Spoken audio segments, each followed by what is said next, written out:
On est ravis de vous accueillir. Donc moi, c'est Thibault Largeron, je travaille à Emmaüs France sur les questions d'inclusion financière. Et on vous accueille avec Crésus et Hélène, qui a beaucoup œuvré pour cette soirée. Donc c'est des soirées, certains parmi vous sont déjà venus, mais qu'on fait tous les 2-3 mois, sur une thématique différente. Donc il y a eu l'inclusion financière des exilés. Ce soir, c'est sur les violences domestiques et économiques faites aux femmes. Donc on va parler du non-accès aux moyens de paiement, de l'accaparement des ressources de la victime par le conjoint, du fait des fois qu'on ne connaît pas trop le patrimoine du ménage. Voilà, c'est toutes ces questions. Donc c'est un sujet qui est assez fréquent, dont on ne parle peut-être pas beaucoup, et on a vu que ça suscitait quand même de l'intérêt, même si c'est pas très présent dans le débat public. Donc merci d'être là. Un grand merci Hélène d'organiser ça et de soutenir Crésus et Emmaüs. Donc il va y avoir un témoignage comme à chaque fois pour commencer la soirée, et ensuite nos 5 experts, merci d'être là aussi, vont témoigner. Et puis on va aussi interroger ce soir la relation avec les banques, enfin la question bancaire. Est-ce que les conseillers bancaires peuvent identifier ces violences? Est-ce qu'elles peuvent accompagner les personnes? Voilà, donc ce sera 1 heure à peu près de table ronde, donc vous aurez un temps de questions-réponses, et après on continuera les échanges autour d'un buffet, donc restez jusqu'à la fin. Et bien allons-y, eh bien bonsoir. Du coup, comme à l'accoutumée, on va commencer la soirée par un témoignage audio.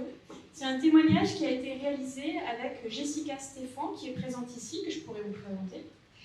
Alors Jessica a été victime de violences économiques domestiques, et on verra, grâce à l'entretien qu'elle nous a accordé, quelles formes ont pris ces violences. Jessica, elle a ceci de particulier qu'elle était, au moment de ces violences, conseillère bancaire, puis directrice d'agence, et puis on verra comment sa vie pro a été impactée par sa vie personnelle et inversement. Aujourd'hui, elle a quitté le monde bancaire, elle est formatrice sur les questions de violences domestiques, et elle partage avec nous, dans la fin de l'entretien, des idées, des pistes d'amélioration pour les banques, pour les grandes entreprises, pour qu'elles puissent prendre mieux en charge les violences faites à leurs clientes ou à leurs salariés. Alors voilà, ça va commencer. On remonte le fil et puis voilà. Donc, Jessica, la relation de Jessica avec son compagnon, elle commence alors qu'elle est très jeune et sans en dire trop, l'une des caractéristiques de cette relation, c'est que Jessica en vient à financer toutes les dépenses de la vie de cet homme. Et les années passent, elle termine ses études, elle intègre une grande banque française et elle est enceinte. Et en 2006, pendant sa grossesse, pour la première fois, elle reste chez elle, elle est alitée, et je vous propose d'écouter ce qu'elle découvre à cette occasion. Conscience, des années plus tard, presque 10 ans après, j'avais 25 ans. J'étais enceinte de ma fille, en fait, au premier trimestre de ma grossesse. Comment j'en ai pris conscience? Des années plus tard, presque 10 ans après, j'avais 25 ans. J'étais enceinte de ma fille et en fait au premier trimestre de ma grossesse, j'ai eu un grave problème de santé, j'ai dû être alitée et je m'étais jamais retrouvée comme ça en arrêt maladie à domicile. Donc ça n'était jamais arrivé. Je travaillais beaucoup pour payer notre train de vie, le loyer de l'appart, la bouffe, la voiture, etc. Et en fait, pendant cet arrêt maladie, tous les matins, quasiment, je recevais la visite d'huissier. Et c'est comme ça que j'ai découvert qu'il avait souscrit en mon nom ou en m'indiquant comme co-empruntrice. Donc j'étais redevable, solidaire de 88 000 € de dettes souscrites en ligne. Donc c'était essentiellement des crédits à la conso. Et donc c'est comme ça que j'ai dû contacter mon RH, puisque à l'époque je travaillais dans un établissement bancaire et donc c'était les RH qui géraient nos propres comptes, les comptes du personnel, et à moi d'expliquer à ce RH en plein milieu de ma grossesse que j'allais devoir monter un dossier de surendettement en catastrophe, et que j'allais plus avoir de quoi ni payer mon loyer ni nourrir ma famille, voilà, tout simplement.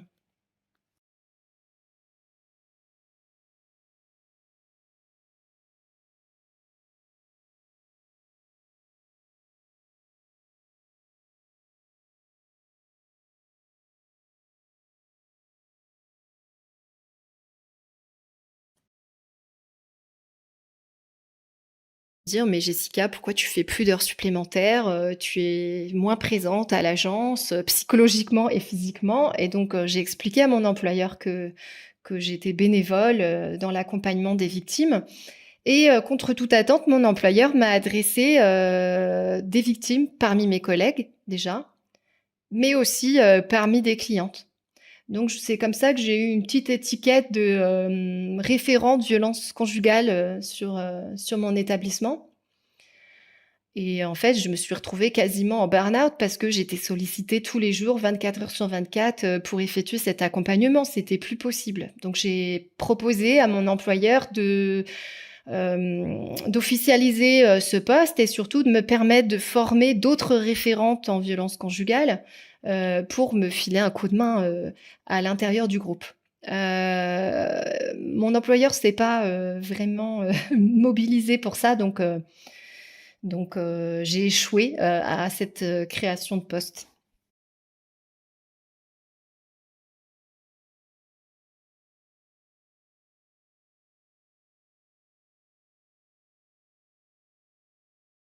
La conduise à construire une réflexion approfondie sur les enjeux de détection, de repérage des violences faites aux femmes dans les grandes entreprises, qu'il s'agisse des collaboratrices ou des clientes.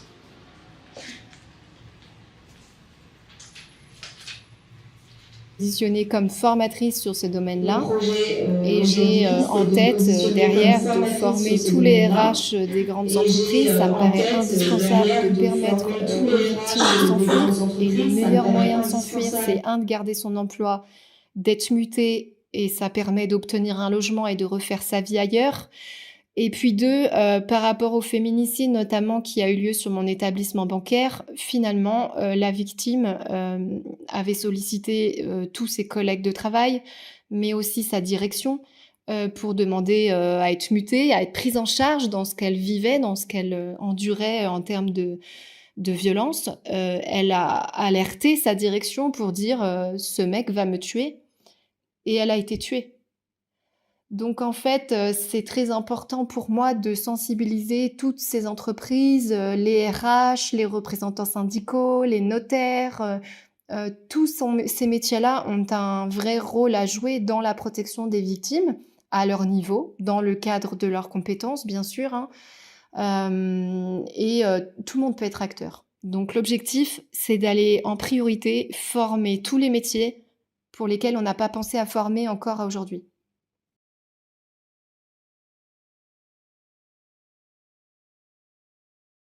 Finalement, en fin d'entretien, je l'ai interrogé sur les banques, sur leur rôle, sur les pistes d'action concrètes, puisque c'est sans doute le sujet qui nous réunit aujourd'hui. Et voilà, ce sera le dernier extrait d'entretien.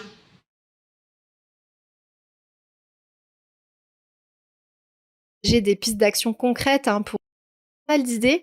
Évidemment, dans le cadre de l'élaboration de mon mémoire, j'ai, envisagé des pistes d'action concrètes, hein, pour, aider les établissements bancaires à mieux prendre en compte le sujet des violences économiques et à prendre toute leur part de responsabilité dans la lutte contre les violences faites aux femmes. Il y a plusieurs points, qui me semblent essentiels. Le premier, c'est bien entendu l'éducation financière qui doit rentrer dans le périmètre d'action, des banquiers. L'éducation financière des femmes pour aller vers plus d'autonomie et pour les hommes pour aller vers plus d'équité. On sait qu'il y a une vraie sémiologie des inégalités financières. Donc ça me semble très important d'aborder, ce sujet-là en rendez-vous clientèle. D'autant que ça permettrait, enfin il y a une vraie problématique, de défiance des usagers de la banque, aujourd'hui.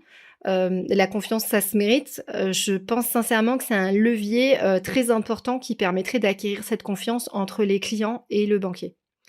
Je pense aussi, au taux d'équipement des femmes qui est assez médiocre, qui mériterait, d'être étendu, notamment au travers de comptes d'épargne, dédiés à l'autonomie des femmes, et en leur qualité, en leur potentiel d'investisseuses, mais aussi, des offres d'assurance et de protection. Je pense aux contrats de protection juridique, qui couvrent les violences conjugales, notamment sur la prise en charge des honoraires d'avocats qui sont, très conséquents.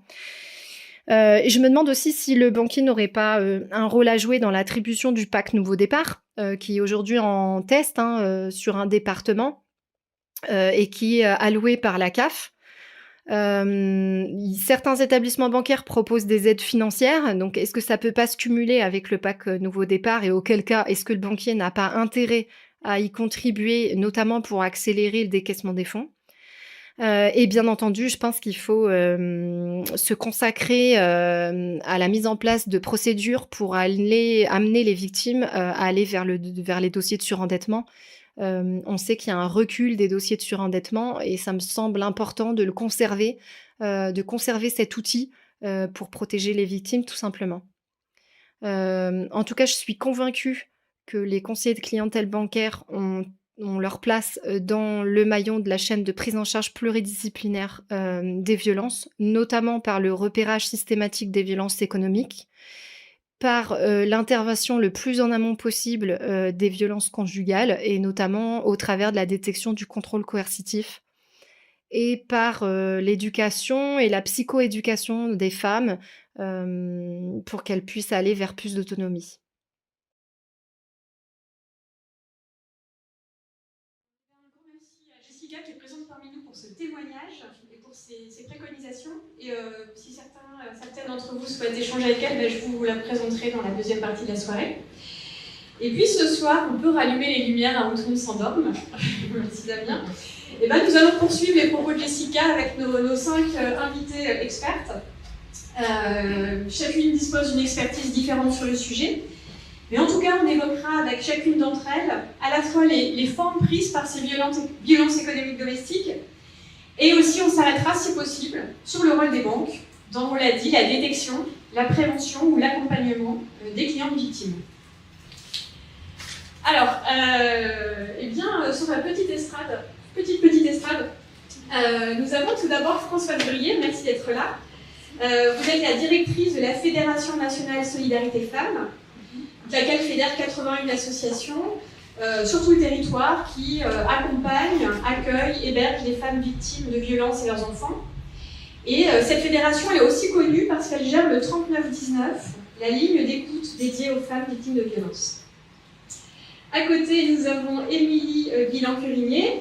Donc, tu es sociologue, spécialiste des séparations et du droit, et tu pratiques souvent la comparaison internationale et tu évoqueras avec nous certains résultats de tes recherches. À côté, nous avons Paola Vieira, bonsoir.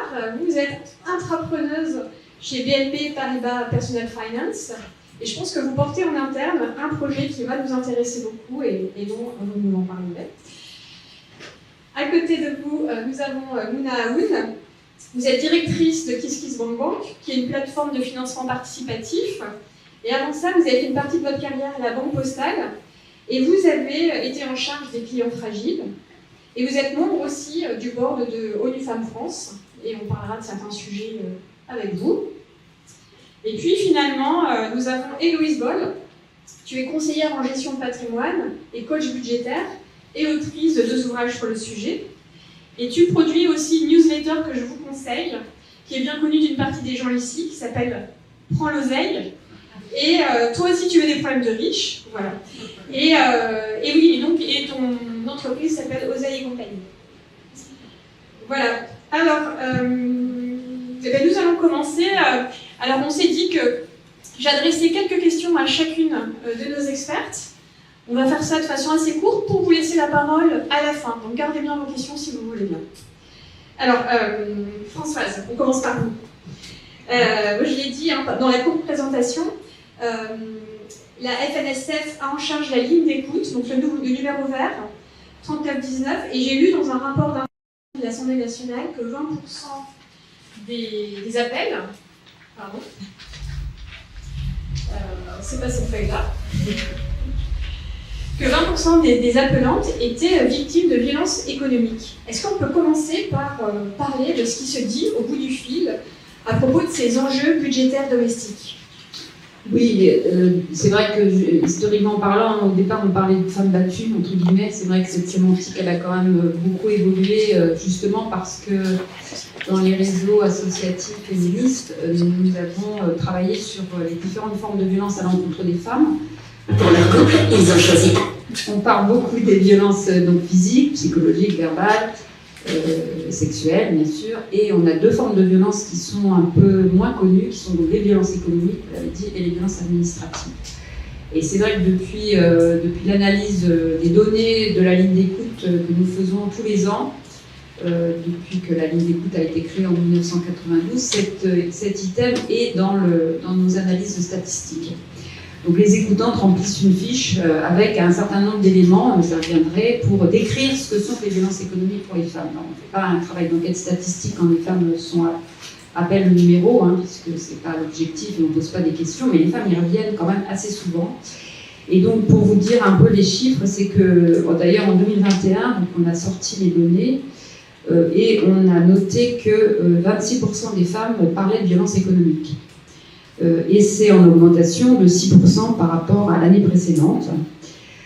Donc ça veut dire que les femmes repèrent ces violences économiques et qu'elles en parlent. Et ce qu'on a également noté dans nos statistiques, c'est que d'abord, on a un différentiel très important, 3 fois plus important dans la population générale, quand on compare l'emploi des femmes victimes de violences et les auteurs de violences. Donc 50% des victimes sont en emploi pour 70%, soit 3/4 des auteurs de violences. Donc il y a un très gros différentiel, 3 fois plus important que dans la population générale. Et on expliquait aussi cette augmentation peut-être à l'issue de la période Covid, qui a aussi eu un impact sur la précarisation des femmes, qui est quand même due aux violences. Les femmes se précarisent du fait de violences. Et de dire simplement que cette précarisation apportée par les violences, elle est très présente aussi dans nos centres d'hébergement, dans nos centres d'accueil.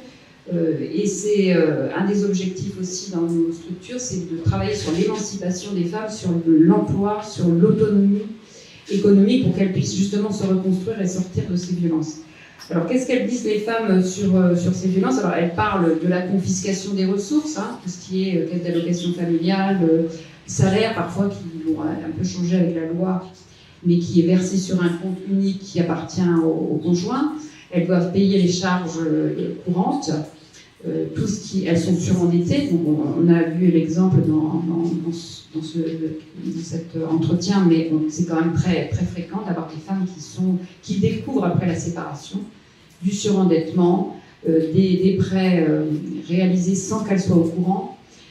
Et on a vraiment des situations extrêmes, c'est-à-dire des auteurs de violences qui donnent une forme d'argent de poche à leur conjoint qui n'a pas le droit de sortir ou très peu. Ça peut être 20 € par semaine pour se nourrir avec leurs enfants, sans avoir ni accès au compte bancaire. Ça peut être la confiscation de la carte et surtout une surveillance accrue pendant la vie commune.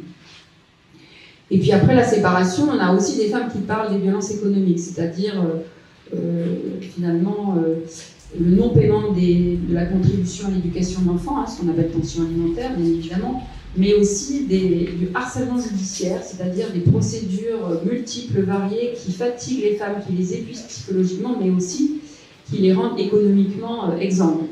Donc c'est aussi une des stratégies de l'agresseur, aussi après la séparation, de continuer à poursuivre ces violences et justement à épuiser les femmes économiquement.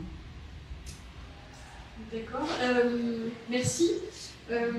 Récemment, votre fédération d'associations a réalisé une campagne d'information assez choc et je vais proposer qu'on regarde un spot ici. Et ensuite, j'aimerais vous demander si vous pouvez dire 2 mots de l'origine de ce projet. Pourquoi est-ce que cette campagne elle vient maintenant? Et est-ce que vous avez des retours ou des idées d'impact que cette campagne elle a eu? Alors on va du coup rééteindre la lumière, ne vous endormez pas. A tout de suite. Pour leur couple, ils ont choisi iMoney. Ah, c'est génial. Dès que ma femme doit faire un achat, je suis alerté. C'est vraiment pratique. Avec ça, c'est moi qui décide des achats de ma nana. Pour garder un œil sur l'argent de ma femme, c'est top. Je vois sa demande de dépense immédiatement et je peux l'accepter directement. Ou pas. Là, c'est pour une pizza pour les gamins? Je peux transférer toutes ces allocations direct sur mon compte. Ah bah tiens, elle veut payer son abonnement de bus. Non mais y a pas moyen, je refuse. Non mais sérieux, elle peut très bien faire à manger, non? Il va falloir qu'elle soit très gentille avec moi ce soir si elle veut que j'autorise son paiement. De toute façon, on s'aime. Donc ce qui est à elle est à moi.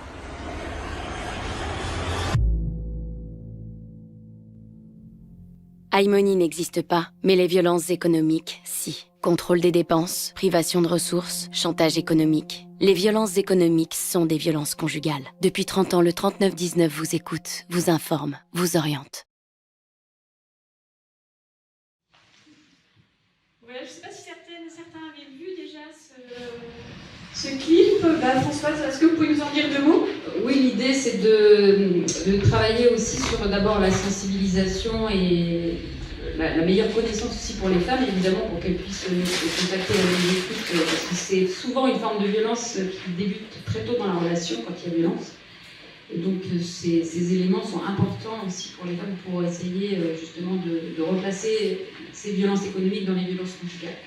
Et puis c'est aussi pour nous, parce que la fédération travaille aussi beaucoup sur des plaidoyers, et donc un de nos plaidoyers c'est de faire reconnaître dans la loi les violences économiques. On n'a pas encore réussi, mais je pense qu'on va y arriver. Et d'autant qu'on a un texte international qui s'appelle la Convention d'Istanbul qui nomme les violences économiques. Donc on souhaiterait, avec une réflexion quand même approfondie, parce qu'il faut faire attention aussi à la façon dont on va définir cette violence économique pour que ce soit accessible aussi légalement et dans les procédures pour les femmes. Mais voilà, de mobiliser aussi les institutions et les parlementaires, les sénateurs, sénatrices et les différents gouvernements à faire évoluer la législation et pas que, sensibiliser aussi les juridictions, les magistrats à cette question des violences économiques qui finalement peut être un élément dans les preuves que peuvent apporter les femmes dans leur procédure. Donc c'était important pour nous de faire cette campagne sur les violences économiques qui n'a jamais été faite. Et vous parliez de retours, et y compris des retours inattendus sur cette campagne. Oui, donc il y a eu beaucoup de prix pour cette campagne. Je pense qu'il y a encore des prix qui sont en cours d'obtention par l'agence qui nous l'a fait gracieusement. On a eu le soutien des 2 fondations, là, vous avez vu, Kering et Raja, pour le financement d'une partie du spot. Donc oui, on a eu beaucoup de retours très positifs de femmes d'ailleurs qui tout d'un coup ont dit mais oui, c'est tout à fait ce que je vis. Et puis aussi, malheureusement, d'auteurs de violences qui nous ont quand même posé la question de savoir où ils allaient trouver l'application. Donc il n'y en a pas eu énormément, mais il y en a quand même eu quelques-uns. Et puis ça nous a permis aussi de faire une enquête avec l'IFOP sur justement les violences économiques et qu'est-ce que ça représentait aussi les violences économiques dans la population générale, le fait de contrôler les dépenses de sa femme, d'avoir accès à son compte bancaire. Et on a quand même été surpris par les réponses, avec des taux de réponses positives quand même très étonnants. Donc on se dit que l'éducation, la prévention des violences et la façon dont sont vues les inégalités femmes-hommes au regard des ressources et de l'accès des femmes, elle a encore de grands progrès à faire. Merci. J'ai encore une petite question pour vous. Rien à voir, mais on est ici avec beaucoup de banquiers dans la salle et je me demandais si vous aviez parfois des échanges, ou si vous étiez sollicité parfois par des grands réseaux bancaires. Et voilà, si c'était nouveau, si c'était ancien, voilà. Oui, on a évidemment des sollicitations d'abord pour des finances pour les associations, ça c'est évidemment un élément important, mais on a aussi un partenariat avec plusieurs banques, en particulier d'ailleurs pour les formations, parce qu'on a aussi un centre de formation à la FNSF, donc on peut former aussi les RH et les entreprises, et dont les banques en font partie avec le réseau One in Three Women et d'autres réseaux, la Fondation PACH, justement sur des formations au niveau des entreprises dont font partie les banques. Et puis on a évidemment des contacts avec la BNP, d'ailleurs en ce moment on travaille ensemble sur cette question. Crédit mutuel, voilà, on essaie d'élargir aussi notre intervention auprès des entreprises dont font partie les banques et donc on espère avoir différentes formes de partenariat, y compris l'ouverture de comptes bancaires, faciliter l'ouverture des comptes bancaires pour les femmes victimes de violences qui sortent du domicile, qui n'ont rien, qui n'ont jamais eu de compte bancaire. Donc, comment on peut améliorer l'accès aux comptes bancaires pour ces femmes et travailler évidemment sur non seulement l'ouverture des comptes, mais aussi le surendettement, etc. Ce qui facilite le parcours de sortie de violence. Vous pourrez poser des questions à Françoise dans quelques minutes, mais je vous propose de passer la parole à Héloïse et Lisbonne. Alors, est-ce que tu peux nous dire 2 mots de ton métier, de tes clients, tes clientes, et puis éventuellement des premières surprises que tu as affrontées dans le cadre de ton activité de gestion de patrimoine et de conseil budgétaire? Oui, je vais essayer de faire rapide. Alors, mon métier depuis 5 ans, c'est de conseiller des particuliers et des particulières sur la façon dont ils s'organisent et font grossir idéalement leur patrimoine. Et je l'exerce d'une façon un peu particulière, c'est-à-dire que je ne commercialise pas le produit, je ne facture que des honoraires. Et donc, avec corollaire à ça, c'est qu'il n'y a pas de barrière à l'entrée. Et donc, il ne faut pas avoir X milliers d'euros sur son compte avant d'être servi. Donc, je pensais au départ m'adresser à une clientèle, disons, les classes moyennes, moyenne supérieure, mais enfin, je visais clairement pas le 1% de la population le plus riche, ni le 5%. Je visais des gens qui n'étaient pas servis par la gestion de patrimoine traditionnelle.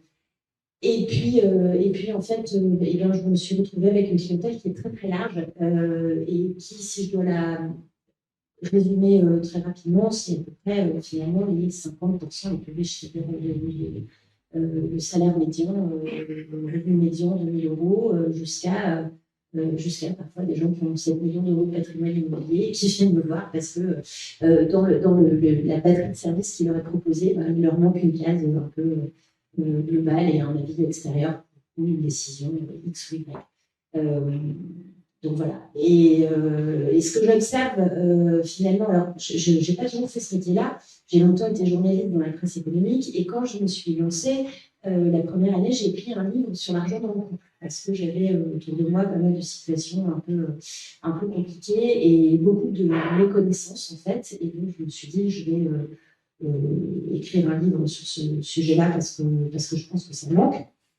À la suite de quoi, je me suis retrouvée dans le bureau avec une clientèle qui est très, très, très, très majoritairement féminine. C'est de l'ordre de 85%. L'explication est assez simple en réalité, c'est que dans les séparations, quand il y en a un des deux qui trinque, en général, dans un couple, dans 80% des cas, c'est la femme.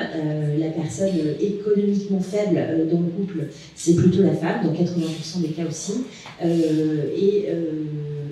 Je me suis retrouvée avec beaucoup de femmes dans ma clientèle et à entendre un certain nombre de situations qui m'ont pas tellement étonnée au départ, et puis carrément choquée, et puis à observer quand même de plus en plus une ampleur du phénomène, alors à mon échelle, parce que je ne m'occupe pas d'un échantillon représentatif de la population, mais à observer que c'est vraiment un phénomène de masse et qu'il y a des situations qui sont proprement inacceptables.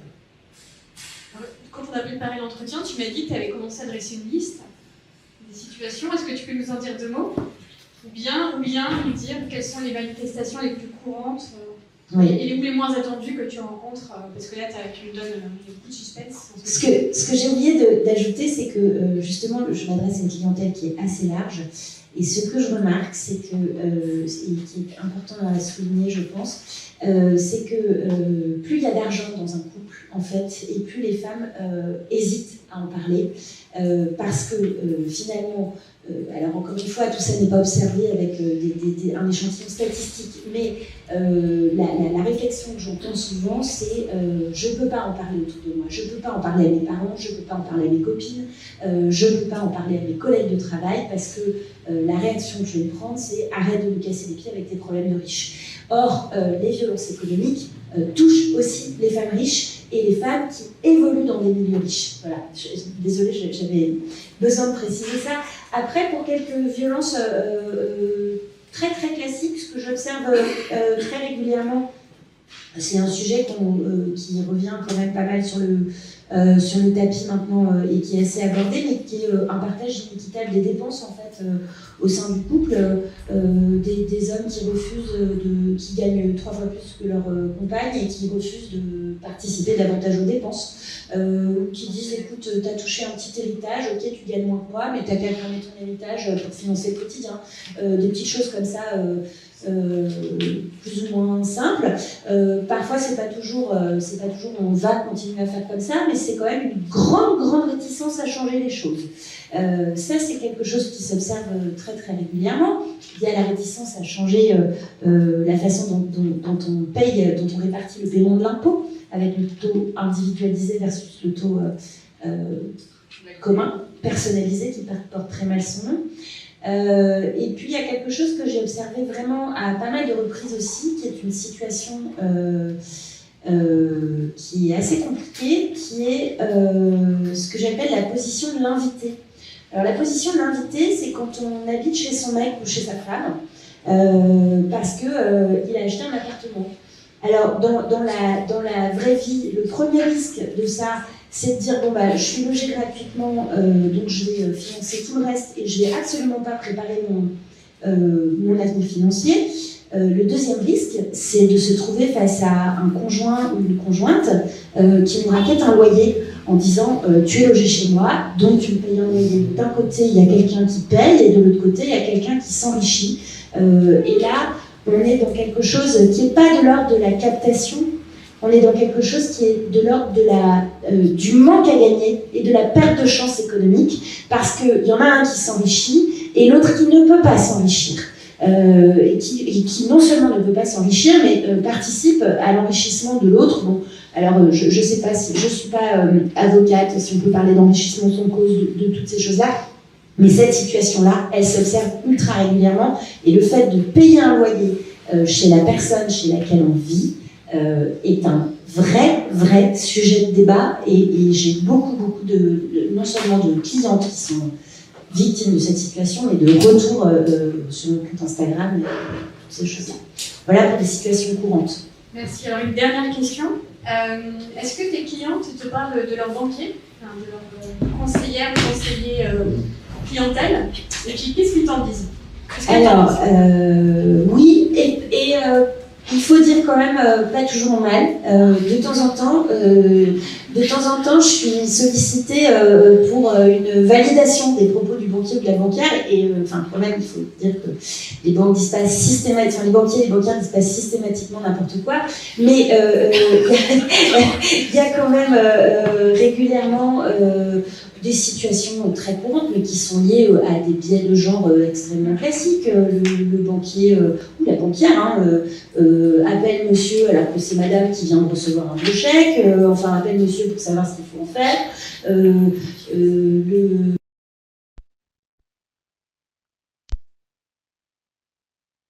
Parce que finalement, c'est pas très important. Voilà, ces choses-là. Et donc, sur la question des interlocuteurs et des interlocutrices que peuvent avoir les hommes et les femmes sur ce terrain-là, moi, j'ai quelque chose à dire vraiment d'important. Une espèce de mise en garde à faire. C'est qu'il y a des violences économiques, on a toute une liste de la plus violente à la plus sournoise, mais il y a aussi des instruments de violence économique et des armes de violence économique avec ce que moi j'appelle, c'est peut-être un peu fort, mais des armes par destination, c'est-à-dire des comptes ou des contrats qui ne sont pas destinés au départ à exercer une forme de contrôle et qui finalement vont servir d'instrument au contrôle exercé par certains hommes, notamment dans des séparations. La première de ces armes, pour moi, ce sont les comptes des enfants. Et donc là, je vous mets toutes et tous en garde. Le premier réflexe, et c'est vraiment un réflexe très féminin aussi, c'est de dire je veux mettre de l'argent de côté pour mes enfants, ils vont avoir des études à payer, il faudra leur payer leur permis de conduire, il faudra les envoyer en summer camp, je sais pas, on imagine toujours des coûts assez élevés. Et puis pour une banque, c'est très pratique d'ouvrir des comptes pour les enfants parce qu'on connaît leur âge, parce qu'on connaît leur majorité, parce qu'il y a tout un tas de raisons, parce que c'est l'argent qui n'est pas tellement soumis à situation et qui ne sort pas des comptes. Le problème, c'est que le schéma qu'on observe plus rapidement, et je crois que Paola en parlera aussi parce qu'il y a d'autres schémas qu'on observe et qui sont encore plus trash, mais le schéma qu'on observe régulièrement, c'est madame qui délivrait à ses enfants, qui les alimente parfois copieusement. Je vois des situations dans lesquelles les enfants sont plus riches que les parents. Les enfants de 2, 4, 6 ans, et les parents ont besoin de divorcer, ils ne peuvent pas, même quand il y a des litiges, ils ne peuvent pas payer leurs enfants. C'est un peu dommage. Mais la situation vraiment de violence économique, quand les enfants se retrouvent à être des instruments de violence économique, c'est quand madame qui a alimenté les comptes très fréquemment, c'est ce qui s'est passé, a besoin de partir en urgence, a besoin de prendre un caution, n'a pas d'argent sur ses comptes et doit demander l'autorisation de son mari ou du père de ses enfants pour récupérer l'argent des comptes. Alors, s'il vous plaît, je sais que ça ne va pas faire vos affaires, que ça fait une ligne de moins dans le nombre de comptes à ouvrir aux enfants, mais arrêtez de suggérer à vos clientes et à vos clients d'ouvrir des comptes pour leurs enfants. Dites-leur, ouvrez un compte à votre nom pour vos enfants. Ça, c'est des comptes sur lesquels on peut garder la main. C'est des comptes, des contrats d'assurance vie. Ça reste au nom des parents. Merci. Je crois que le message est passé. Et maintenant, je propose de passer la parole à Émilie Blanc-Cuvillier, qui est une collègue, sociologue. Et Émilie, tu as travaillé notamment sur les pensions alimentaires. Mais est-ce que tu peux nous dire comment le paiement d'une pension alimentaire peut tourner en acte de violence? Alors effectivement, bonsoir d'abord, mais ça n'a rien d'évident. A priori, la pension alimentaire, ce qu'on appelle couramment comme cela, la fonction payée l'a indiqué, c'est la somme monétaire que le parent qui ne vit pas quotidiennement avec l'enfant ou qui a des revenus supérieurs à l'autre parent verse pour contribuer à l'entretien et à l'éducation des enfants. Donc, nous déclinons l'obligation alimentaire des parents envers leurs enfants. Donc, qui est cadré par le code civil, a priori, on se dit qu'il n'y a pas de violence économique là-dedans, sauf que, évidemment, il y a tout l'enjeu du non-paiement des pensions alimentaires, ou du paiement irrégulier des pensions alimentaires, ou du paiement incomplet des pensions alimentaires. Et ça, juste pour vous donner quand même quelques éléments de cadrage, dans la plupart des cas, entre 8 et 9 cas sur 10, c'est la mère qui reçoit la pension alimentaire pour les enfants. Et ça s'explique par deux facteurs impliqués. D'abord, le fait que les enfants résident le plus souvent chez la mère après séparation. On sait qu'il y a plus de 80% de familles monoparentales qui sont entre guillemets des monoparentales. Et aussi, deuxième raison, le fait que les hommes ont structurellement des revenus supérieurs aux femmes. Ces deux raisons font en sorte que la mère étant destinataire de la pension alimentaire, elle doit au moins payer plus d'impôts, ça c'est la conséquence, mais en tout cas, pour espérer toucher une pension alimentaire, elle doit la demander, et donc engager des démarches, notamment des démarches judiciaires, pour espérer avoir ce droit. Et ensuite, c'est surtout ça dont je parle maintenant, elle n'est pas assurée de recevoir cette pension alimentaire en temps et heure, complètement, etc.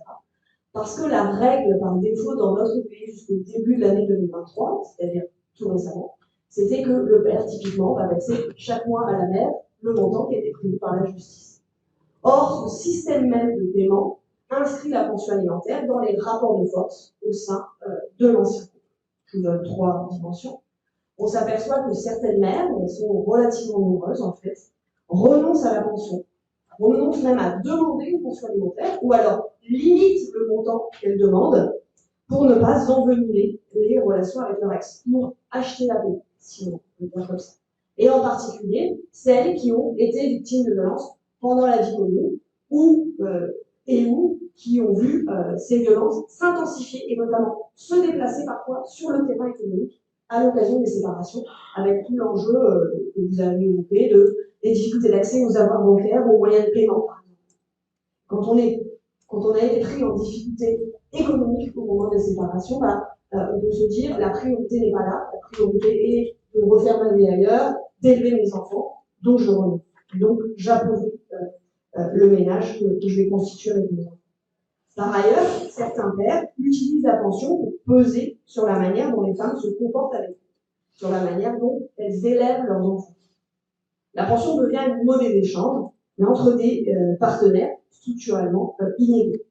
Donc, la manière dont j'ai défini la pension alimentaire, là, c'est par une somme monétaire.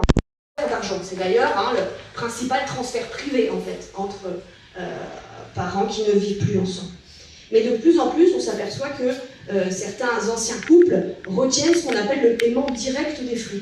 Donc, prévoit dans la convention de divorce, par exemple, le fait qu'il n'y aura pas de pension alimentaire monétaire, mais que monsieur prendra en charge les frais de cantine, les frais de vacances.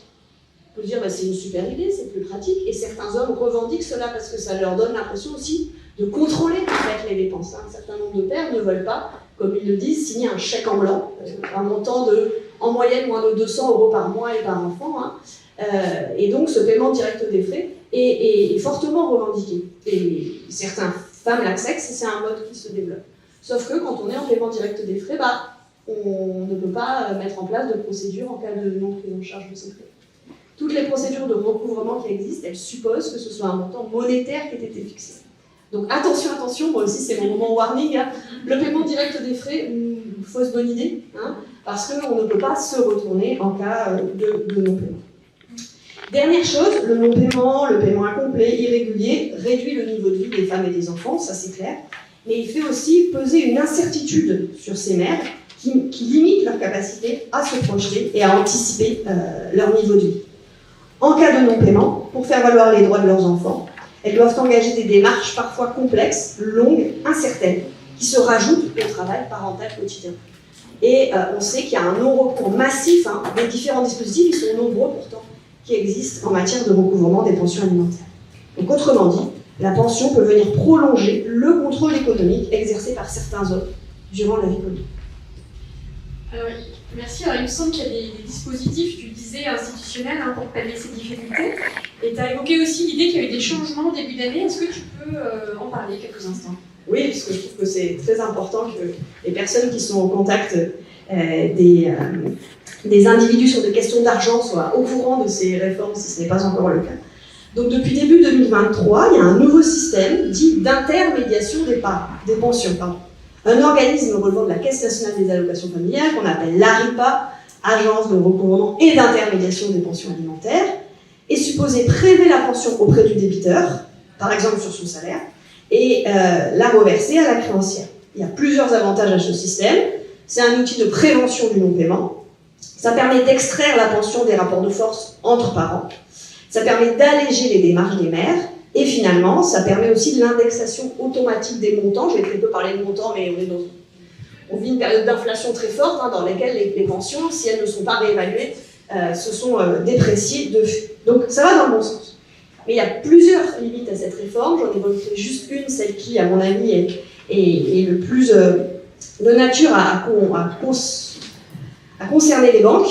Pour que l'intermédiation se mette en place, comme je l'ai dit tout à l'heure, il faut qu'un titre exécutoire de pension ait été émis par un ou une juge aux affaires familiales, par des avocats dans le cadre d'un divorce par consentement mutuel, ou plus rarement par la CAF. Or, les études de la CAF montrent que dans les mois qui suivent la séparation, beaucoup de parents ne formalisent pas leur nouvelle organisation quotidienne avec leurs enfants.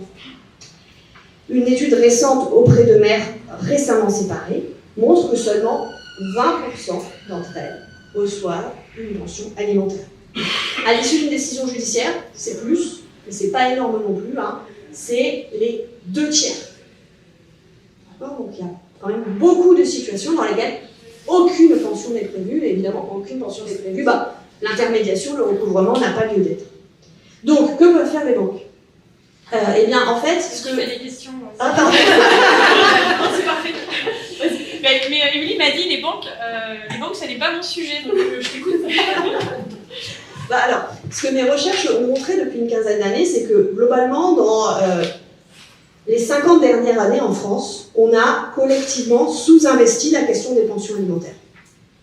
C'était pas écrit d'avance, parce que, je vous le dis, enfin, vous ne le savez pas, vous savez tous et toutes que le divorce par consentement mutuel a été institué en 1975. Et bien, le jour où cette loi a été adoptée, il y a une autre loi qui a été adoptée, la première loi, qui organise le recouvrement des pensions alimentaires et qui implique les CAF dans ce recouvrement. C'était le même jour. Si vous cherchez les archives de l'INA, vous verrez, il y avait au journal télévisé, ce soir-là, les deux réformes étaient présentées en même temps. Ah mince, je vais montrer l'extrait. C'est pas grave. C'est pas grave parce qu'en fait, malgré cela, et malgré que 10 ans plus tard, des études aient montré, donc au début des années 80, qu'il y avait un non-paiement massif des pensions alimentaires, de l'ordre de 40%, ça a peu évolué depuis, eh bien, les professionnels du droit, les parents eux-mêmes, notamment pour cet enjeu d'avoir la paix, pour cette idée que c'est pas le sujet essentiel, ont considéré que la pension, finalement, c'était un petit sujet par rapport à d'autres, que ça valait pas la peine d'y passer des mois pour une affaire de 20 à 30 euros par mois.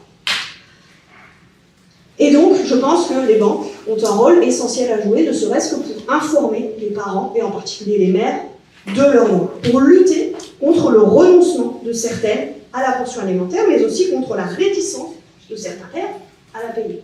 La pension alimentaire, c'est un droit de l'enfant, en fait. Hein. Les banques ont aussi un rôle à jouer pour les informer sur les modes de fixation et de paiement des pensions alimentaires, et également pour coopérer avec la RIPA, que j'évoquais tout à l'heure, dans le cadre des saisies sur salaire en cas d'arriéré, mais aussi pour le prélèvement sur les comptes bancaires pour les débiteurs qui ne sont pas salariés. Notre enjeu, à mon avis, c'est d'être attentive aux situations de non-paiement des pensions alimentaires. Si une femme est dans le rouge, c'est peut-être parce que depuis plusieurs mois, elle ne perçoit pas de pension alimentaire. Et vous l'imaginez, plus les arriérales s'accumulent, plus les pères peuvent estimer, parfois à raison d'ailleurs, qu'ils ne sont pas en mesure de payer la totalité de la somme, et donc plus la justice est susceptible de réduire une partie de cette dette, ce qui met en difficulté les mères concernées. Finalement, je trouve que ce serait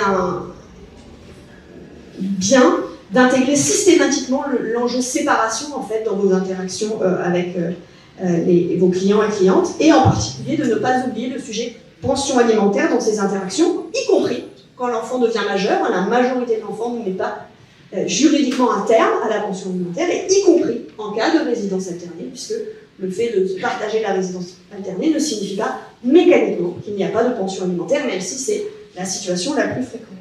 Donc il y a plein d'autres enjeux que j'ai pas eu le temps d'aborder, notamment celui que vous avez évoqué, la faiblesse des montants, les problèmes d'articulation de la pension alimentaire et le système socio-fiscal, sa prise en compte pour l'impôt sur le revenu, mais aussi pour la quasi-totalité des prestations sociales et familiales. Mais on pourra bien sûr en discuter si vous le voulez un peu plus tard. Oui, parce que ton temps est écoulé. Merci. Merci, ben on continue avec... le micro marche beaucoup plus que le précédent, donc je vais l'écarter. Maintenant, c'est le tour de Mouna. Mouna, vous avez plein de casquettes, on l'a dit. Et puis ce qui nous intéressait particulièrement, c'est votre expérience à la Banque Postale à propos des clients fragiles. Vous avez créé il y a 10 ans l'Appui qui vient de fêter ses 10 ans. Est-ce qu'on peut parler de l'Appui, du contexte dans lequel ça a été créé, et l'Appui qui est un service d'accompagnement budgétaire par téléphone, je crois. Bonjour à tous. Effectivement, on a créé il y a 10 ans au sein de la Banque Postale le service l'Appui, qui est un service d'accompagnement bancaire et budgétaire à l'initiative du client qui rencontre des difficultés financières passagères ou durables. Donc nous, on n'appelle pas les clients fragiles parce que ça les stigmatise, mais plutôt des fragilités financières qui peuvent adresser tous nos clients, qu'ils aient des fortes ressources ou des ressources moins importantes. Et le but de ce service, c'était d'aller un peu plus loin que le métier de banquier classique, puisque tout à chacun, on peut rencontrer des difficultés financières, structurelles ou conjoncturelles. Dans le conjoncturel, il y a la maladie, le chômage, la séparation, le décès d'un conjoint, et ça fragilise le budget, ça déstabilise le budget, et cette fragilité conjoncturelle devient structurelle.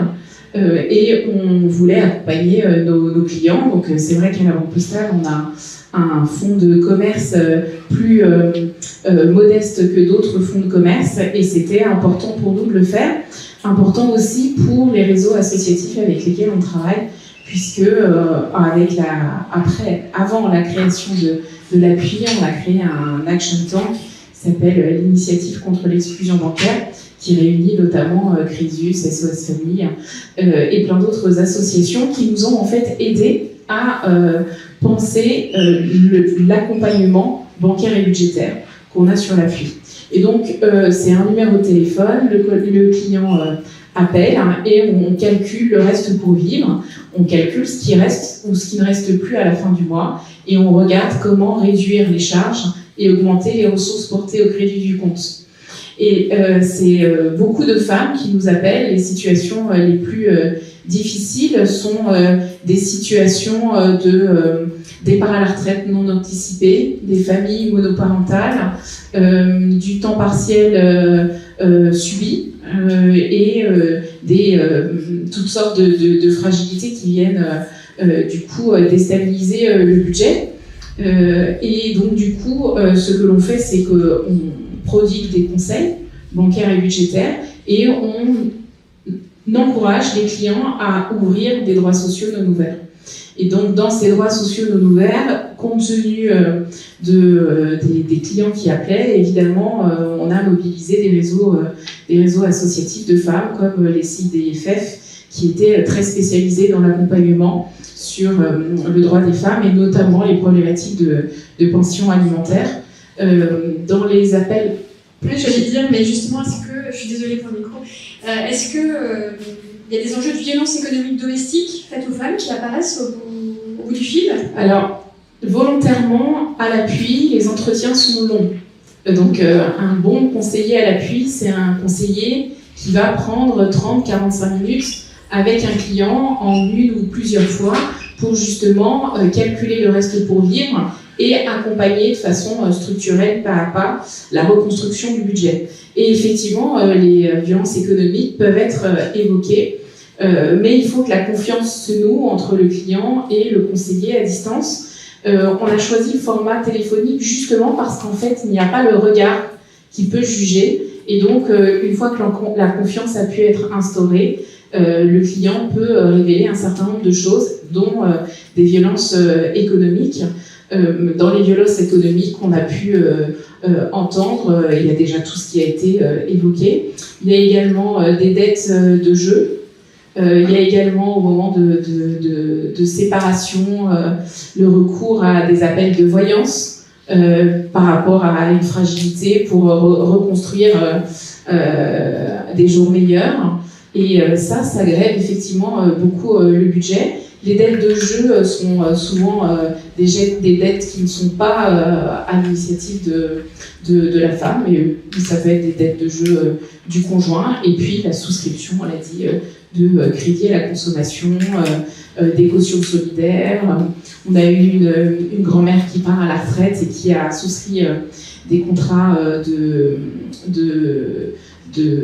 crédit à la consommation pour son petit-fils ou ses petits-enfants, et donc du coup elle a mal calibré son reste pour vivre post-départ à la retraite.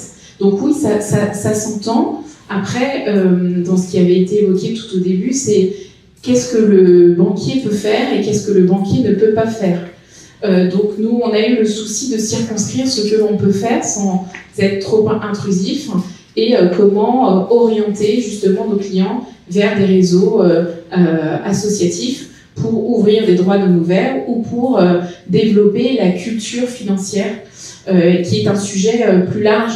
Alors j'aime moins l'éducation financière parce que ça sous-entend qu'on n'est pas éduqué, alors que la culture financière, et là je prends ma casquette ONU-Femmes, c'est en fait toute une série de biais cognitifs ou d'éducation des petites filles qui sont devenues femmes et pour lesquelles les sujets d'argent sont des sujets tabous ou des sujets qui sont genrés, masculinisés et pas féminisés. Et donc il y a un certain nombre de choses qui sont à faire. Dans les droits non ouverts, il y a beaucoup de choses qui ont été évoquées, comme la pension alimentaire, parce qu'il faut quand même évoquer des notes positives. Il faut savoir que pour les femmes qui subissent des violences économiques et qui travaillent, c'est assez nouveau. On peut désormais débloquer l'épargne salariale en cas de violence conjugale. Et donc, du coup, ça permet de libérer de la ressource pour se séparer ou pour prendre un logement. Il y a également l'allocation chômage qui est éligible aux femmes qui démissionnent de façon inopinée, mais liée aux violences conjugales. Donc ça, c'est écrit dans les textes de loi de façon très récente. Et donc, du coup, ça montre que les violences conjugales commencent à être prises en charge dans l'arsenal législatif en France, même si depuis la Convention d'Istanbul, qui date donc de 2011, qui a été ratifiée par la France en 2014, pour l'instant, dans le droit interne français, la définition des violences économiques n'a pas été posée. On reviendra sur ce sujet, je pense. Dernière question, vous connaissez bien le milieu bancaire, la Banque Postale évidemment, et peut-être un peu au-delà. Est-ce que vous pensez que les banques s'interrogent aujourd'hui davantage sur leur rôle face aux violences économiques domestiques? Alors, il y a les banques à deux titres, à titre commercial et à titre RH. Puisqu'en fait, dans le secteur bancaire, il y a beaucoup de femmes salariées, et l'exemple de la témoin est un double exemple, puisqu'elle a subi des violences économiques et elle travaillait dans le secteur bancaire.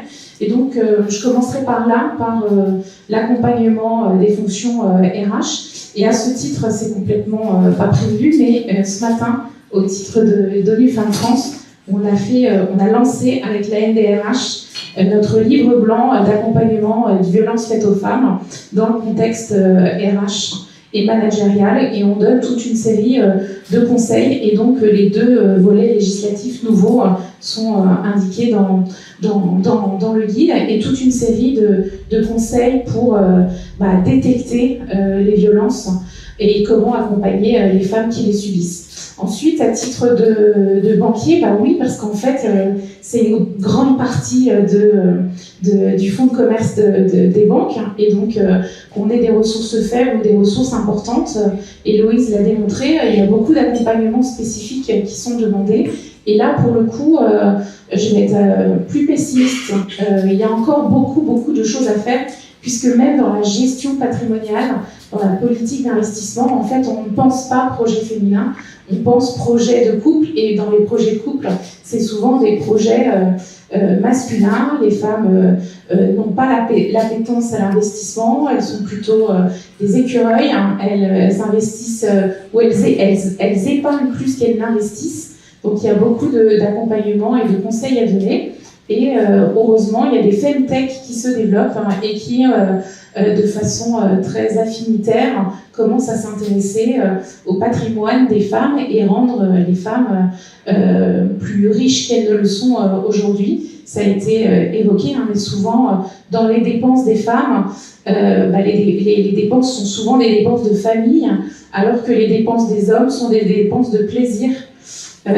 Au moment de la séparation, même l'investissement immobilier, et souvent comme les femmes gèrent le budget quotidien, donc du coup elle a moins investi dans les travaux de réfection, par exemple, de l'appartement qui a été acheté, et au moment de la séparation, l'homme a des preuves comme quoi il a plus investi dans le bien, et donc du coup la quote-part peut se réduire. Donc c'est toute une petite série de réflexes à avoir, et au-delà des réflexes, c'est toute une culture patrimoniale, financière à poser chez nous, et ça ne dépend nous que de nous. Et il faut qu'on se prenne en main sur ce sujet pour gagner cette indépendance financière. Je voulais juste faire un test. Est-ce que vous savez depuis quand les femmes ont le droit d'ouvrir un compte en France? 65. 65, voilà. Une bonne culture financière dans la salle. Merci Bernard.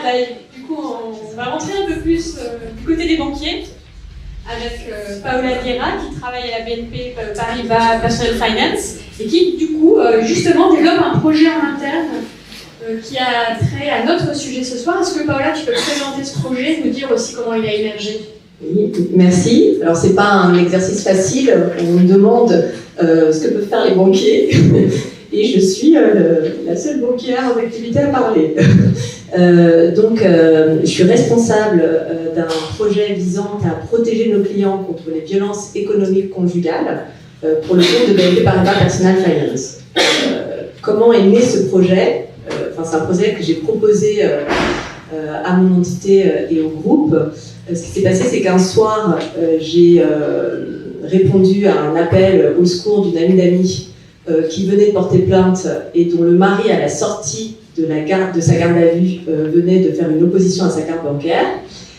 Et on m'a appelé au secours, j'ai aidé, je n'étais pas du tout spécialiste des cartes bancaires, j'étais spécialiste des assurances, mais j'ai accepté d'aider cette femme. Le chemin que j'ai dû faire m'a beaucoup étonnée, puisque j'ai parlé à sa conseillère, j'ai pas réussi à débloquer la situation. Je me suis rapprochée d'associations, et les associations m'ont dit mais une opposition à la carte bancaire c'est tellement classique, il faut que madame ouvre un compte dans une banque inconnue de monsieur. J'ai dit c'est bien, en fait on détourne le problème. Cette association après m'a demandé si elle pouvait m'appeler quand elle avait des problèmes sur des sujets bancaires, parce qu'elle avait vu que je travaillais dans la banque, et elle m'a dit « Ah, vous travaillez dans les crédits à la consommation, j'ai beaucoup de clientes qui ont des problèmes avec les crédits à la consommation, est-ce que je peux garder votre numéro et vous appeler ?» je lui ai répondu que, bien entendu, je me suis retrouvée à gérer beaucoup de cas et à essayer de trouver des solutions alors que je n'étais pas spécialiste du sujet. Ça m'a donné envie de davantage connaître cette thématique, et c'est là où je me suis rendu compte qu'il y avait vraiment que l'industrie bancaire avait une vraie carte à jouer, que les violences économiques existaient, que c'était une manifestation méconnue des violences conjugales. Et je vous propose juste une définition parce que c'est vrai que la violence économique n'est pas encore dans le code pénal, donc elle le sera à terme, mais on peut déjà proposer une définition. C'est un maintien, c'est une captation des ressources financières ou un maintien dans la dépendance. Et si on s'attache à cette définition, on voit bien que les instruments bancaires constituent un formidable moyen pour l'agresseur d'exercer son agression. Donc, on peut avoir, bien sûr, la banque peut avoir un rôle à jouer. Je vous donne des exemples. Un crédit avec usurpation d'identité. Il y a beaucoup de personnes qui pensent qu'il n'y a pas de vol entre époux et que quand un conjoint se retrouve à son insu avec un crédit à la consommation, qu'il doit le payer. Or, ce n'est pas le cas, parce que non seulement les crédits avec usurpation d'identité entre conjoints existent, mais c'est une circonstance aggravante depuis 2020. Donc, le conjoint risque le double d'un tiers. Donc, je donne un exemple. L'autre exemple, c'est l'opposition abusive à la carte bancaire.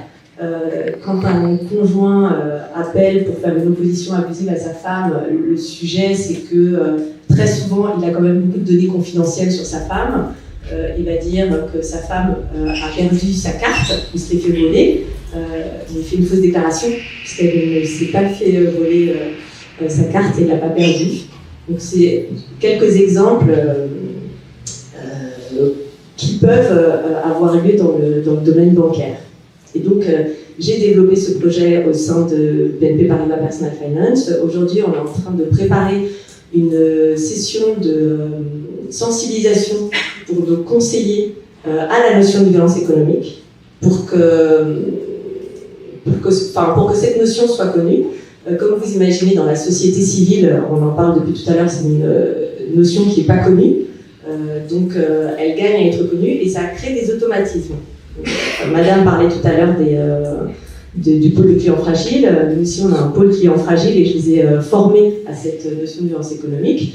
Et ils abordent donc leurs entretiens avec les clients avec un autre prisme, en sachant que ça existe en fait, et en essayant de l'anticiper. Merci. Une autre question. J'ai l'impression qu'il y a une mise à l'agenda de ce thème dans certaines banques, dans certaines fédérations de banques et même dans certains pays, un peu moins en France peut-être que dans d'autres. Est-ce que j'ai l'impression que l'Espagne ou la Grande-Bretagne sont bien plus avancées? Est-ce que tu peux nous dire de quelle façon elles seraient plus avancées? Et voilà, ce que tu en penses? Alors, en Grande-Bretagne et dans les pays anglo-saxons, dans leur ensemble, la notion de violence économique est davantage reconnue. Par exemple, en Grande-Bretagne, il y a le Domestic Abuse Act de 2021 qui consacre la notion de violence économique dans la législation nationale. Il y a au sein des grandes banques au Royaume-Uni des responsables Domestic Abuse Act, des responsables Domestic Abuse pour prévenir et régler les éventuels problèmes de violence économique que les banques pourraient rencontrer. Donc ça, dans les pays anglo-saxons, les pays sont un peu plus en avance, mais aussi parce que c'est dans la législation. Donc le jour où, et je regarde Françoise parce qu'elle travaille activement, le jour où la notion de violence économique sera intégrée dans le code pénal français, les choses seront plus faciles. Et après, on citait l'Espagne, parce qu'en Espagne, les sujets sur les violences conjugales c'est un pays qui est très avancé sur ces sujets-là, et particulièrement sur les sujets des violences économiques. Il y a un projet qui a été financé par l'Union européenne qui s'appelle Ecovio, qui est assez intéressant parce qu'il explique que plus de 12% des femmes répondantes étaient victimes de violences économiques, que 80 à 90% des femmes qui étaient victimes de violences conjugales classiques physiques, sexuelles, étaient également victimes de violences économiques, et qu'il y avait une grande partie de ces violences qui s'exerçaient au moment de la séparation. Et ça, c'est un élément dont on a parlé tout à l'heure, et ces personnes-là, parfois, sont juste victimes de violences économiques, et ne vont pas nécessairement s'adresser aux associations, et ne vont pas penser au fait qu'elles sont victimes de violences conjugales. D'accord, alors dernière question avant de passer le micro. Est-ce que tu peux donc, tu fais des actions de formation. Est-ce que tu peux nous parler des remontées que te font les conseillers, les conseillères que tu formes, ou leur prise de conscience? Est-ce que tu aurais des éléments pour nous? Oui. Au départ, je me suis demandé comment les opérationnels allaient accueillir ce projet, et j'ai été très agréablement surprise parce que les premiers promoteurs de ce projet, ce sont les opérationnels, parce qu'ils ont besoin d'aide pour savoir ce qu'ils peuvent faire ou pas faire, comment répondre. Ils ont des cas, et ils en citent. Alors ça va de la plus petite violence économique à la plus grande. En fait, les grandes violences économiques, on arrive à les déceler, un peu moins les violences moins importantes. Et ça va être, comme je vous disais, une opposition abusive à la carte bancaire. J'ai un conseiller aussi qui m'a dit qu'un jour, un homme était venu avec une carte bancaire et a dit qu'il avait des problèmes, qu'il fallait faire opposition à cette carte, mais c'était la carte bancaire de sa femme. Il avait peut-être essayé de faire opposition et il est arrivé avec la carte bancaire au sein de la banque. Il y a des sujets de dissimulation de patrimoine, il y a des sujets de usurpation d'identité, faux et usage de faux, vol de documents, enfin la liste est longue, on pourrait passer toute la soirée ensemble.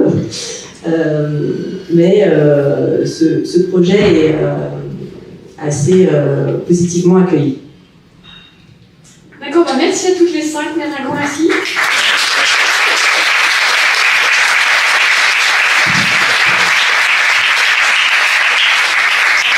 C'est vraiment un plaisir de vous écouter, et je propose maintenant de faire passer le micro dans les gens qui sont assis de l'autre côté. Et puis il y a déjà une question qui arrive. Voilà, donc mon rôle s'arrête ici. Merci à toi. Merci beaucoup à tous, c'était très intéressant. Plus Noé, j'assiste en tant que, non pas membre de la banque, mais voilà, en tant que victime de violences économiques conjugales. Et je découvre le sujet pour la première fois de manière un peu académique, donc sous tous les angles que vous nous avez présentés ce soir, et je trouve très intéressant.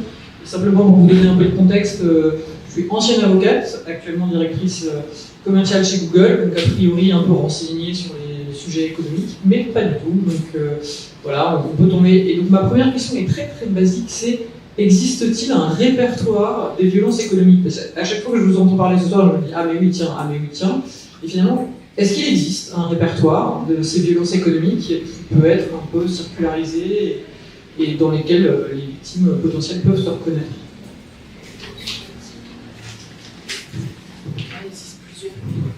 Il y a sûrement des répertoires. Sur notre site internet, il y a une description de ce que sont les violences économiques quand les femmes veulent se renseigner. Voilà, il y a quand même eu beaucoup d'écrits sur ce sujet. Un vrai répertoire, je ne sais pas si on a eu ailleurs, mais en tous les cas, nous, on a effectivement listé toutes les violences économiques pour détailler un peu plus sur le site internet de la Fédération. D'accord, merci beaucoup. Et alors, il y a un deuxième élément de réflexion. Oui, je voudrais dire que les Glorieuses sont en train de plancher très très activement avec un sondage qui sortira dans quelques semaines sur les Glorieuses, qui est une association de lutte pour l'égalité salariale et qui fait tous les ans un mouvement et une manifestation pour lutter contre les inégalités salariales, avec systématiquement un focus sur un sujet économique lié aux femmes. Cette année, le focus est axé sur les violences économiques, et il y a un outil en préparation avec une liste. Alors on n'a pas pu utiliser le terme de violentomètre parce qu'il est déposé, mais ça va être un baromètre des violences économiques, voilà, qui vaut ce qu'il vaut, mais avec une liste de violences de la plus légère à la plus inacceptable. C'est pour dans quelques semaines. Violentomètre, vous l'avez là, hein, si vous ne connaissez pas. C'est le centre Hubertine Aubrière qui l'a défini sur les violences faites aux femmes. Et pour répondre à votre question, ce qui est très difficile avec les violences économiques, c'est que quand on va se séparer, on va voir un avocat au civil et pas nécessairement au pénal. Et le sujet des violences économiques, c'est une manifestation des violences conjugales et c'est traité au pénal. Et donc, si vous évoquez devant le juge des affaires familiales ou devant un juge civil les sujets civils, ils seront pas pénaux, pardon, ils ne seront pas toujours pris en compte. Alors, il y a un arsenal important de violences économiques qui sont déjà dans la loi mais qui sont méconnues. Et c'est toujours difficile de pouvoir caractériser l'infraction et de savoir ce que légalement l'homme peut faire ou pas faire. Il y a des infractions qui sont graves, donc les crédits avec usurpation d'identité. On imagine bien à un moment que quand l'huissier arrive et dit Madame, vous vous retrouvez débitrice de X et si vous n'étiez pas au courant qu'il y a quelque chose qui est illégal, mais dans beaucoup de cas quotidiens, par exemple le fait de ne pas payer les soins de santé, le fait de capter, le fait de bloquer sur un compte séquestre les allocations de la CAF ou d'autres sujets comme ça, ça va être plus difficilement défini. Donc en fait ces sujets, c'est le droit qui va nous aider à avancer dans tout cela. Et j'ajouterais peut-être un commentaire sur quelque chose qui faisait assez peur dans ce que vous avez décrit tout à l'heure, c'est la stratégie d'épuisement judiciaire, c'est-à-dire qu'on attend, on espère que voilà, la loi va enfin entériner la Convention d'Istanbul, mais tout en se disant que il va y avoir quand même le spectre de la stratégie d'épuisement judiciaire du conjoint qui va venir anéantir ça, donc voilà, c'est assez inquiétant quand même. Donc, mais on espère quand même que la loi va bientôt entériner toutes ces infractions et la Convention d'Istanbul. Oui, surtout je rajoute que un jugement met 2 ans. Quand vous rentrez en procès, c'est en moyenne 2 ans, donc il faut être un peu accroché. Donc il y a des personnes qui se retrouvent avec des crédits à leur insu et pour faire preuve de leur bon droit vont devoir dépenser des sommes qui sont conséquentes. J'ai eu des personnes qui se sont rapprochées de moi, qui en sont à 90 000, 100 000 euros et les sujets, la réalité dépasse la fiction.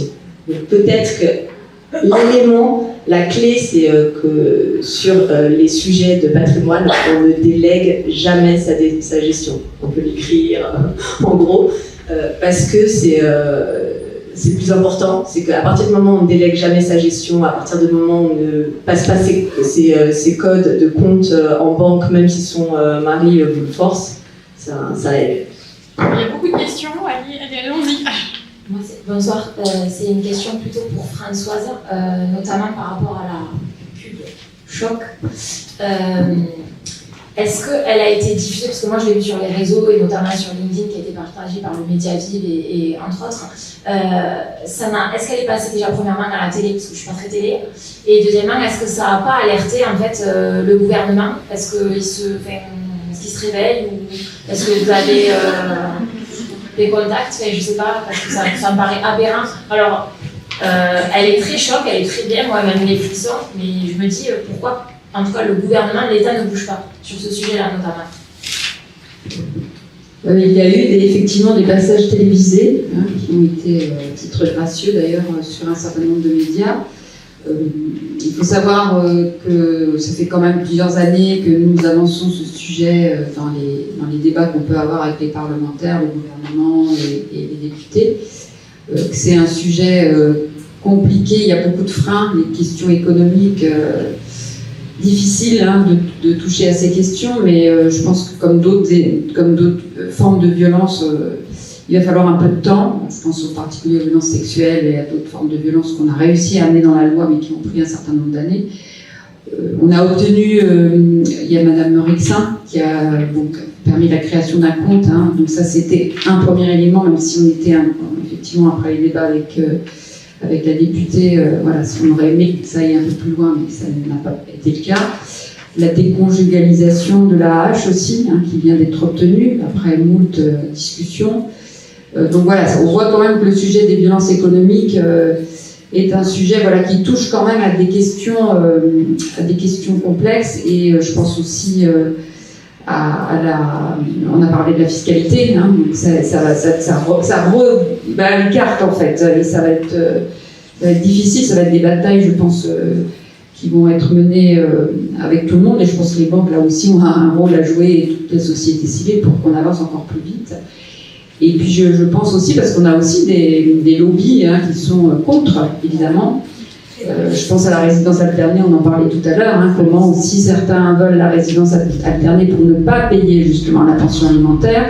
Donc voilà, c'est juste des débats complexes, mais je pense qu'effectivement, on voit bien que ça émerge là, et je pense qu'on va réussir dans quelques temps à obtenir quelque chose. Je dirais juste, dans les jugements, en tous les cas, nous, associations, on amène parfois ces éléments de violence économique à la connaissance des avocats, des juridictions, et c'est souvent pris en compte dans le cadre d'un faisceau d'indices, justement, pour vérifier qu'il y a bien des violences conjugales, et ça fait partie des éléments que peuvent utiliser les avocats et avocats quand ils sont informés de ces éléments. Et les femmes ne pensent pas toujours à le dire. Elles hésitent à parler de cette question. C'est pour ça qu'on parlait de questions de prévention et d'éducation aussi auprès des femmes. C'est très important de leur démontrer aussi qu'il faut investir et aussi se battre sur ces questions. Mais c'est vrai que les femmes sont tellement démonies, ont tellement envie de vite partir du domicile et de s'occuper d'autres éléments et de se protéger, qu'elles n'ont pas forcément cette force, en tous les cas, pour aller plus loin. Et juste pour revenir aussi sur les questions d'investissement, nous on a organisé une journée nationale sur les femmes en ruralité victimes de violences, et donc je crois qu'il y a un rapport du Sénat sur femmes en ruralité qui montrait aussi la difficulté, par exemple pour les femmes en ruralité, d'obtenir des prêts. C'est-à-dire qu'on ne leur prête pas de financement, et en tous les cas, quand elles veulent, par exemple, avoir une exploitation agricole. C'est aussi des représentations sexistes qui font que l'appauvrissement des femmes, il est aussi présent. Il y avait une question, puis ensuite, il y a plein de mains qui se lèvent. Allez, on va en prendre dans le fond ensuite. Alors, moi, je suis dans la catégorie vœux aux banquiers. J'aide les soucis de France au montage de dossiers de surendettement. Et ce que je remarque, c'est que dans le cas de crédit avec co-emprunteur, je ne parle pas d'usurpation d'identité, je parle de choses tout à fait normales, les femmes que je vois qui sont en séparation, les créanciers, dont les banquiers, il n'y a pas que bien sûr, c'est systématiquement vers la femme qui vont réclamer le recouvrement de la créance. Alors nous on a expliqué, vous savez, les créanciers, ils ont le droit effectivement de s'adresser aux débiteurs qui veulent, etc. Mais comment se fait-il que ce soit systématiquement à la femme qui s'adresse? Voilà. Biais cognitif. Biais cognitif, et les femmes payent mieux leurs dépenses. Voilà. On sait qu'avec la femme, si on demande 2 fois, elle va avoir peur et elle va payer. Voilà. Enfin, il faut peut-être en tenir compte. Bonsoir, merci pour la qualité de vos interventions. Moi, dans la catégorie je recherche une lueur d'espoir. Je me demandais s'il y avait dans les statistiques dont vous disposez des éléments qui laissent penser qu'au niveau générationnel, il y a des différences, que ça s'améliore dans les plus jeunes générations, ou alors pas du tout. Alors, pas vraiment. Pas vraiment, mais en fait, je vais dire pas vraiment sur le volet filles et jeunes filles qui nourrissent les filières mathématiques, scientifiques. La réforme du baccalauréat n'a pas aidé, puisqu'en fait, de plus en plus de jeunes filles délaissent ces filières. Et donc, du coup, si elles délaissent les filières scientifiques et mathématiques, ça ne cultive pas la culture économique et financière. Voilà, aucun complément. Positif, j'espère. Non, pas vraiment. En fait, le Haut Conseil à l'égalité entre les femmes et les hommes a publié au printemps dernier, il me semble, un sondage qui montrait que dans les jeunes générations, l'acceptation des violences, alors pas typiquement des violences économiques, mais voilà, des violences faites aux femmes étaient quand même très prégnantes. Et pour revenir sur nos sujets de conjugalité, on sait que dans les jeunes générations, il y a moins de mariages. Ça, en fait, c'est très ancien en France, hein, désormais, le fait que les couples ne se marient pas, mais quand on ne se marie pas, en cas de séparation, les deux anciens partenaires ne se doivent rien. Et donc, c'est un facteur majeur d'inégalité entre les femmes et les hommes. Et ça, j'aimerais bien que ce sujet arrive enfin un jour à l'agenda, parce qu'au nom de la liberté contractuelle de ne pas se marier, en fait, on entérine des inégalités économiques de fait qui sont majeures à l'issue des séparations. Et y compris pour les gens qui se marient, encore, pour le coup, en termes de choix de régime matrimonial, le régime matrimonial dit de séparation des biens est de plus en plus souvent choisi. Et donc là encore, c'est un régime matrimonial qui, par comparaison avec le régime par défaut de société Revito-Zake, conduit à des inégalités potentiellement majeures en cas de séparation, enfin de divorce en l'occurrence. On va prendre 2 questions encore, et puis après on sera là au cocktail pour discuter. La lueur d'espoir. Il y a une lueur d'espoir. Je suis au fond de la salle. Alors, vous étiez sur la lueur d'espoir. La lueur d'espoir, c'est l'éducation financière, parce que maintenant le gouvernement souhaite que l'éducation financière soit inscrite et appliquée dans les programmes. Et une femme qui a de l'éducation financière sera moins victime de violences économiques. Et moi, j'ai eu beaucoup d'hommes qui m'ont contacté, et c'était souvent des papas, et qui voulaient, par exemple, des conseils pour leurs filles. Donc, ce qui est assez intéressant, c'est que il y a cette lueur d'espoir, c'est que voilà. Vive les papas qui pensent à leur fille. Alors, une question d'un homme au fond de la salle. Voilà.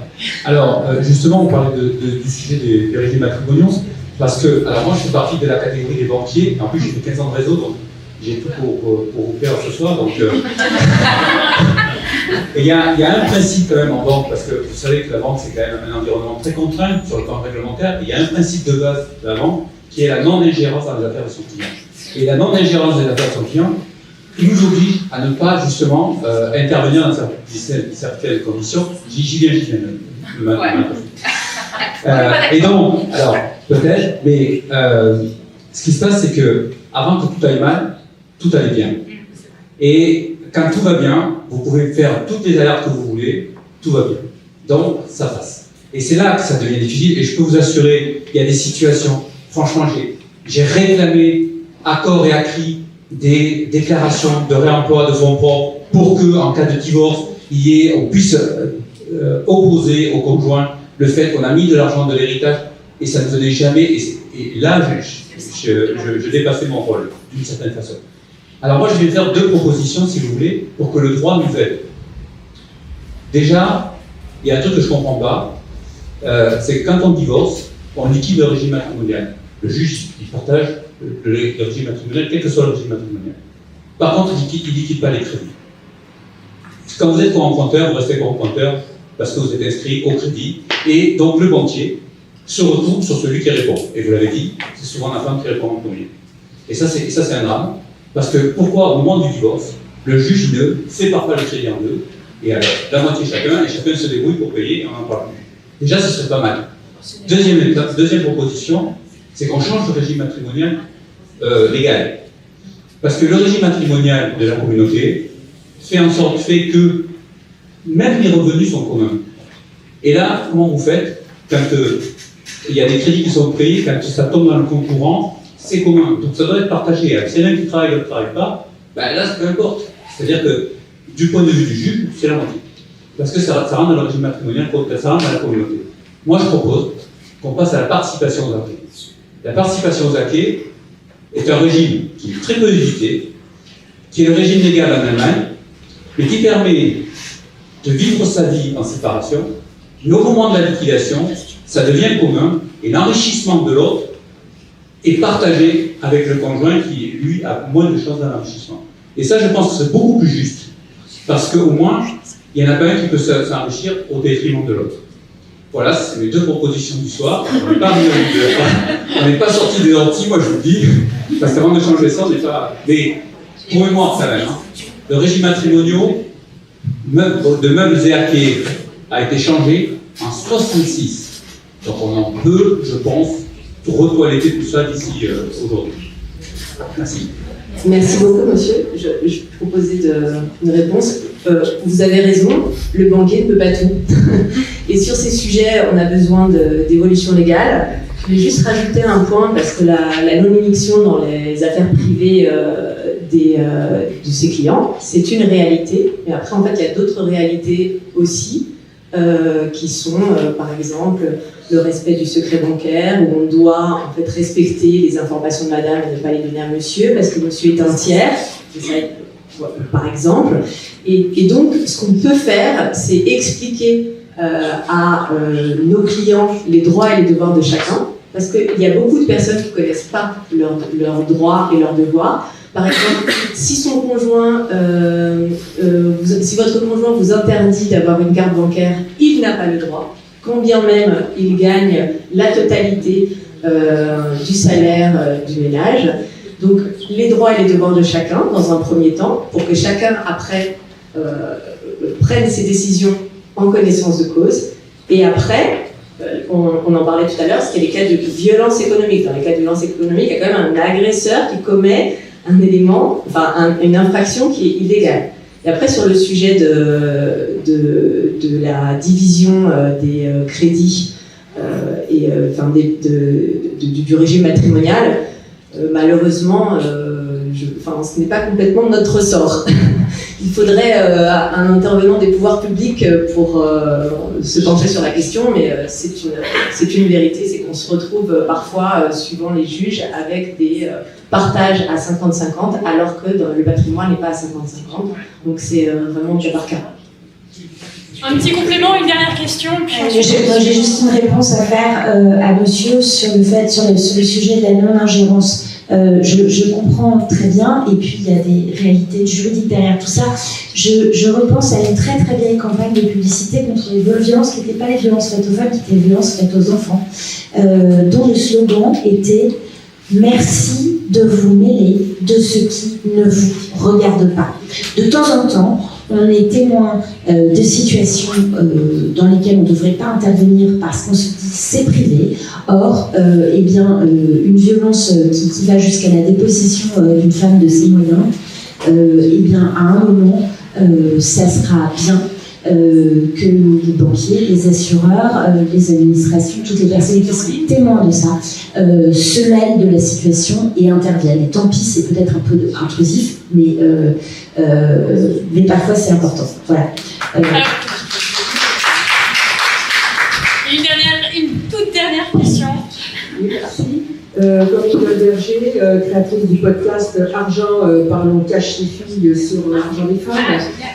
Je salue le du passage que nous avons interviewé. Il y a une violence économique dont on n'a pas parlé et qui paraît importante. C'est le travail au noir, le travail au gris des femmes. Et dans une vie antérieure, j'étais, il y a encore peu de temps, journaliste à Marie-Claire, j'ai beaucoup travaillé sur ces questions de violence économique. Et je me rappelle d'un interview qui m'a vraiment marqué, c'est celui de Guillaume Richard, le patron de Vicaire, qui se bat contre le travail au noir, et qui m'avait alerté là-dessus en me disant le travail au noir, il est souvent imposé par le mari, par le conjoint. Pourquoi ? Parce que comme il apporte le travail au noir ou le travail au gris, c'est-à-dire le travail pas complètement déclaré, il n'apporte aucune protection sociale à la femme, aucune protection pour sa retraite future, et donc c'est une manière de garder la femme dans la dépendance. Alors, dans quel genre de situation on trouve ça, ce travail au noir imposé par le conjoint ? C'est souvent, par exemple, des femmes qui sont auxiliaires de vie, qui travaillent au noir. C'est souvent des femmes qui sont aidantes familiales, et à qui le mari dit, par exemple, chez nous c'est comme ça, tu vas t'occuper de ma vieille mère, tu vas t'occuper de mon vieux père. Chez nous, on met pas les parents âgés à l'EHPAD, donc c'est toi qui vas t'en occuper, qui empêche sa femme de travailler et qui travaille au noir. Voilà. Merci. C'est vrai, on l'a pas évoqué. C'est tout à fait exact. Merci d'avoir rappelé cela. On sait que c'est pratiquement que des femmes qui arrêtent de travailler pour s'occuper de parents âgés, notamment à partir de 45-50 ans et que ça a des effets évidemment massifs en termes de droit à la retraite. Je voulais évoquer d'autres secteurs du marché du travail. Ces observations-là, elles sont connues de longue date dans le secteur de l'agriculture, de l'artisanat, du petit commerce. Alors il y a eu la création du statut de conjointe collaboratrice, effectivement, qui a aidé un petit peu à sortir ces femmes agricultrices du non-droit dans lequel elles se trouvaient, mais en l'occurrence, on peut parler beaucoup d'autres formes d'organisation agricole qui permettent une meilleure reconnaissance du travail des femmes. Et puis dans le petit commerce, typiquement, c'est la boulangère, par exemple, quand le lieu de travail en fait est aussi le lieu de domicile.